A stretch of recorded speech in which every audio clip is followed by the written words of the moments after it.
Hi everybody, welcome back. Today we're doing something a little bit different. This last week while I was doing my skateboarding in the garage, I was doing some low-key stuff. Decided I was just going to try to do some spins on flat ground, which are just fun to do and really good for balance practice. And so I started with backside, got a 540, eventually got to a 720, which is a new personal best. That's really cool. Then it was time to turn front side, which is a bit harder than turning backside, so I started small, just start with a 180, then go to a 360, and I even got a couple of 540s, even though they're a little harder, a little sketchier, the balance is kind of wobbly, but we got there.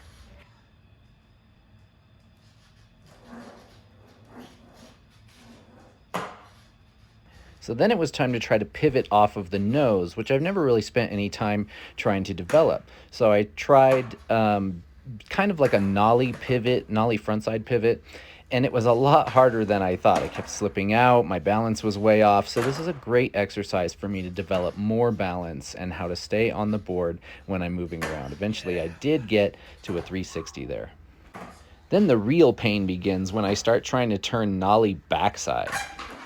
This is probably my weakest spin direction, going backside where you're kind of blind and going sort of like what a switchback 180 feels like. It feels really awkward. But eventually I got a little bit better, and then here magical things started to happen. It's not that I got a 360 pivot going this way, but I started to pivot a second time. And I had an aha moment.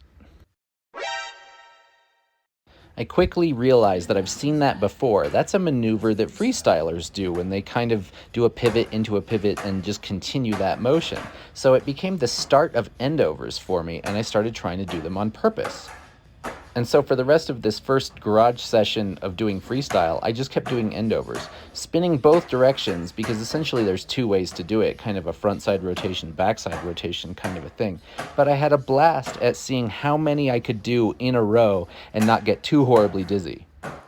And by the end, I was getting a lot more comfortable with endovers and pivots, and I think I got a good handful of them, like 6 or 7 in a row.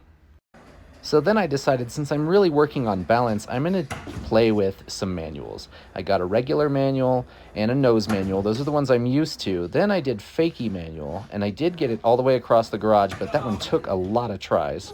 And I even got a lot closer to getting a switch manual all the way across the garage, even though I set down kind of early.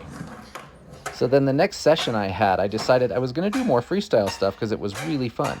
So I started playing with monster walks, which is sort of like pivoting but always facing the same direction instead of spinning around.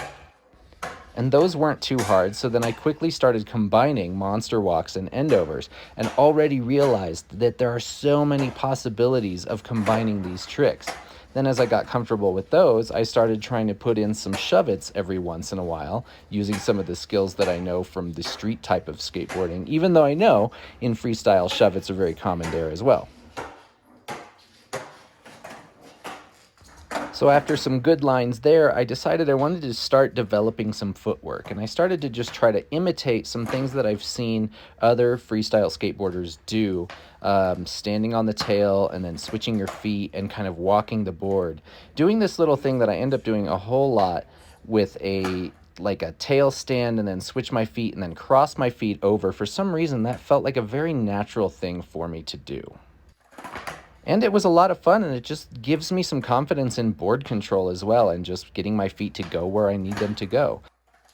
Then from there, I thought it would be really good for me to learn a trick that I've put off for way too long, and that's the finger flip. And these are some of my very first tries. They're not very good, but eventually we do get there. It took a while to get used to the balance and the way that you sort of take your front foot off and put it behind you for like a counterbalance, but also to kind of get you started as you go into the jump for the trick. And there we go, finally got my very first finger flip. Then it was time to try to combine some things. Then I wanted to do some of that footwork into a finger flip.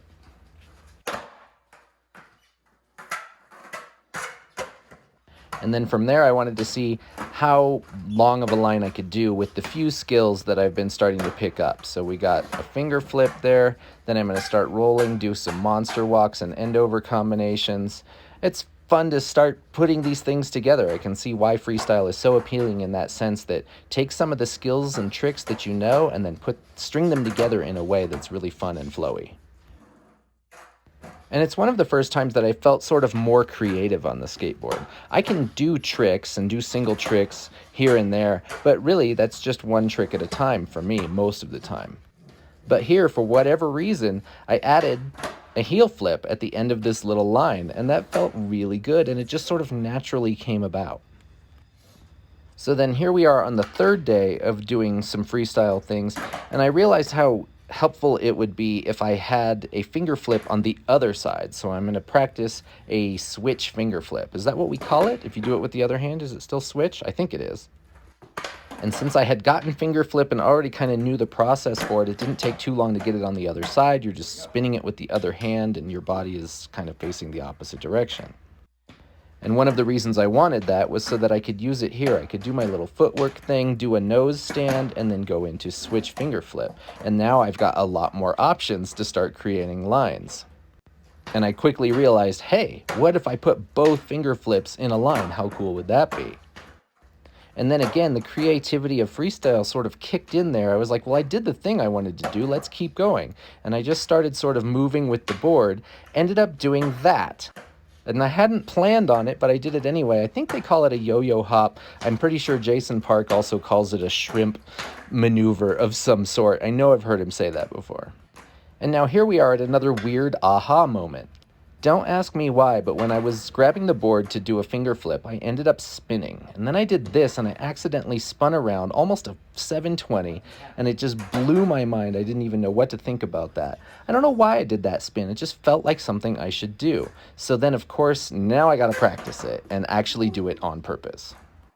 And eventually I started landing it a little bit with a 360, and then I was going for it for a long time to try to get it in a 540. But eventually we finally get there. So that's my introduction into freestyle. I think I'm definitely going to keep doing this into the future because I think it's really good for someone my age. It's really fun and kind of creative as well. So I am going to keep learning new tricks in freestyle, but I'm not going to give up street. I'm going to keep doing that as well. So thanks for watching, and we'll see you next time.